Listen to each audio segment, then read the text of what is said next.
Hello, you're welcome to Homefront on your favorite TV, EWTV. I am Ruth, and of course with me is my husband, Ebuka. Ede. Yeah, So you're welcome. We're happy to have you join us. so glad to have you join us Thank again. you. Yes, we want to talk about the family. Yeah. What's the purpose of the family? There's so much going around. Oh, the purpose of family, you just get married, you have your wedding band on, just enjoy yourself with the husband of your youth, eat a lot of food, get fat. You know, you were not fat in your mother's house, now that you're married, get fat and, live life. Really? Is that what family is about? Really?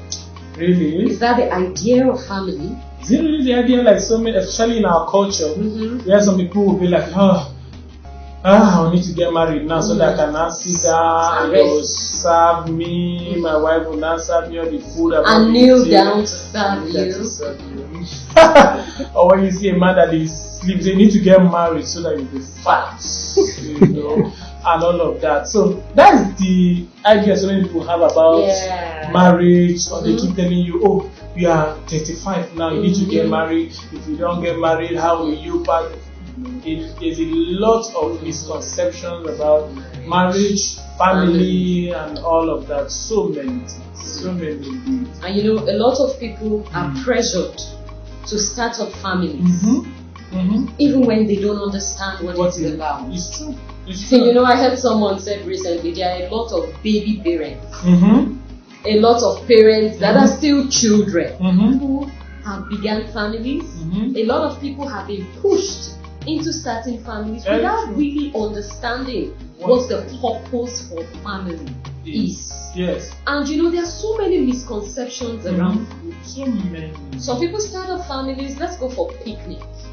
Let's have family friends, close family friends. We wear the ashwebi and the anko with our husband, and you just paint the town red, blue, yellow, and green.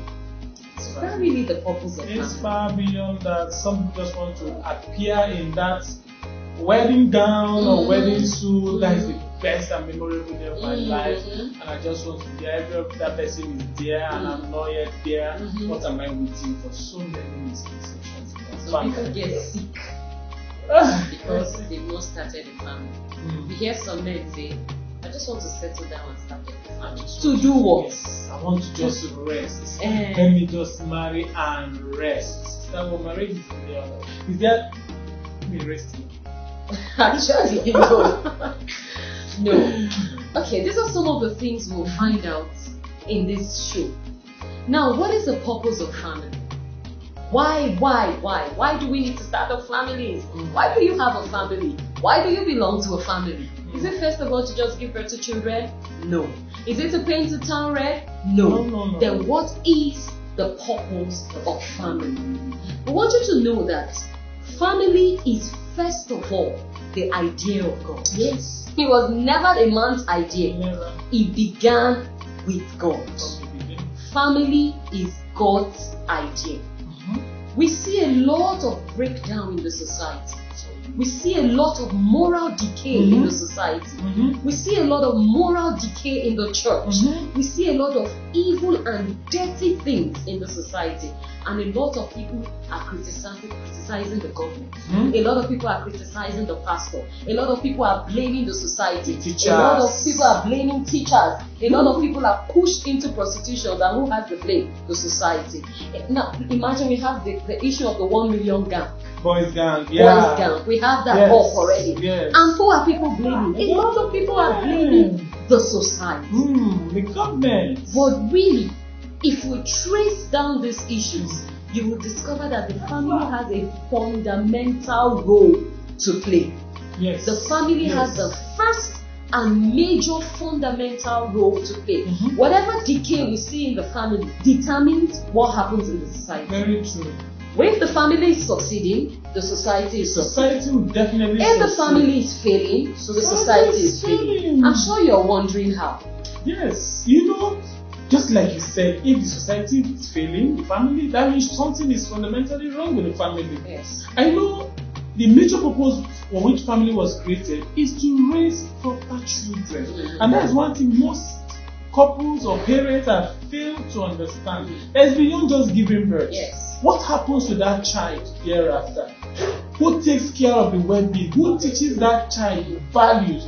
Like you said from the onset, so people think, I've given birth to children, let them go to church, let them go to school, and let them teach them values. But it starts from the home. The major developmental stages of a child's life begins from the home. You know, so the major purpose of family is to raise proper children. Yes. When you see an armed robber in the street, a cultist, the first thing we should ask ourselves, where is he coming from? Where is she coming from? Because it is proper that the parents should teach that child values. Yes. To teach that child how to be content, what to do in the society, how to be respectful, how to, to be civil. So when we begin to see a breakdown of law and order, when we begin to see so many young people involved in all manner of social ills, in fact, it's alarming the way young people go into all manner of social ills. It just shows the fact that the family system is failing. And because the family is the bedrock, when we fail in raising these children, they will fail in our nation, because these children will grow up to be leaders. And a child who doesn't know at age 4 not to steal, not to lie, how to have not been taught that values, will grow up thinking that is how life is. Yes. No, thinking that stealing is normal, lying is normal, and they grow up to become very terrible leaders. If we fail in our responsibility of raising proper children, then we are preparing for doom in the society. Every family must come to realize this and become intentional about grooming our children with the right values. That is very key. Very key. Yes. Children are the foundation of generations to come. Oh, yes. Children are the bedrock on which we are building generations to come. It will amaze you to know that a lot of parents are not committed even to keeping their family.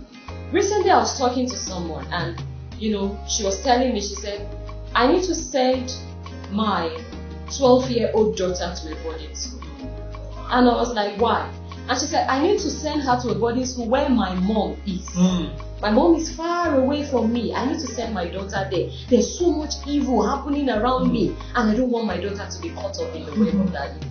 And then I laughed. I said, so when she goes to your own mother, she will be safe from this evil.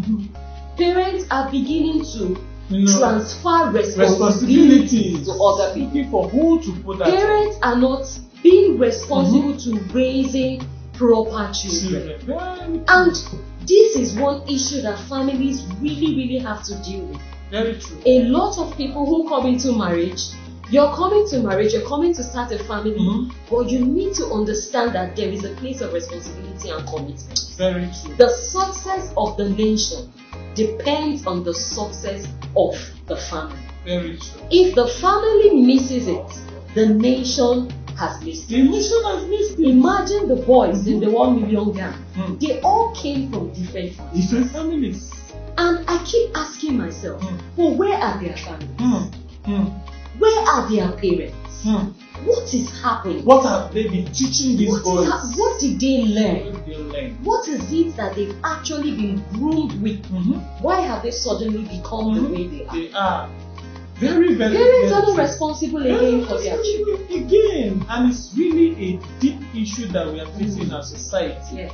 And you also know that family is the first place where we learn leadership. Yes.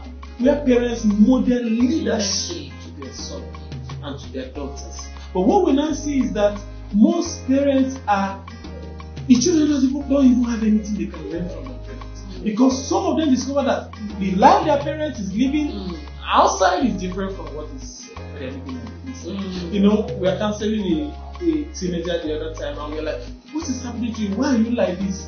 And she was just, she was frustrated. And she said, I just don't understand why my parents are different people at home and different people in church.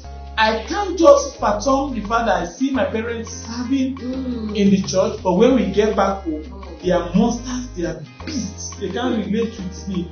In the eyes of that child, the parents are hypocrites, and she just feels that is how everybody is, that is how life is. You can see the trauma, the issues they're really going through on the inside because the parents have not properly modeled leadership. When we are not intentional about modeling leadership to our children, where do we expect them to learn that? So, as parents, we must first know that our children are, we are the first leaders. Yes.